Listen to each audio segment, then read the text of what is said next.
कोल्हापूर जिल्हा पोलीस अधीक्षक योगेश कुमार गुप्ता यांच्या आदेशानुसार आणि मिशन झिरो ड्रग्ज उपक्रमांतर्गत इचलकरंजी पोलीस ठाण्याच्या पथकाने अंमली पदार्थ विक्री करणाऱ्या विरोधात मोठी कारवाई केली। उपविभागीय पोलीस अधीक्षक कार्यालयापासून जवळच केलेल्या कारवाईत 3 आरोपींना अटक करण्यात आली असून तब्बल 2,36,964 रुपये किमतीचा मुद्देमाल जप्त करण्यात आला आहे।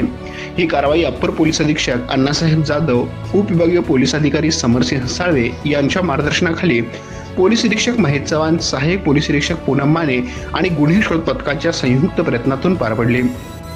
संग्राम अशोकराव पाटील, वय वर्ष 29, राहणार वृंदावन अपार्टमेंट, श्रीपाद नगर, इचलकरंजी; सचिन सुनील मांडवकर, वय वर्ष 25, राहणार यशवंत कॉलनी, इचलकरंजी; अभिषेक गोविंद बिसे, वय वर्ष 25, राहणार लालनगर, इचलकरंजी यांना ताब्यात घेण्यात आले आहे।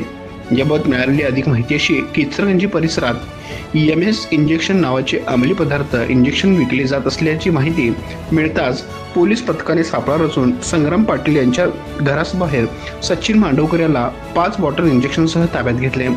त्यानंतर संग्राम पाटीलच्या घरातून 18 बॉटल तर सह आरोपी अभिषेक बिसे याच्याकडे 7 बॉटल आणि त्याच्या घरातून 22 बॉटल असे तसेच 60,000 रोख रक्कम जप्त करण्यात आली।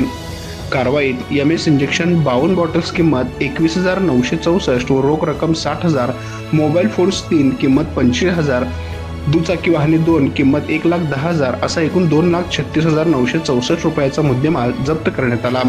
वरील कारवाई पोलीस निरीक्षक महेश चव्हाण, सहाय्यक पोलीस निरीक्षक Poonam Mane, police head constable Anit Patil, Sunil Patil, police Naik Firoz Beg, police अंमलदार अमर शिरढोणे, बाजीराव पवार, आदित्य दुंडगे, ताहिर शेख व चालक पोलीस इंगवले SDPO कार्यालय इचलकरंजी यांनी केले।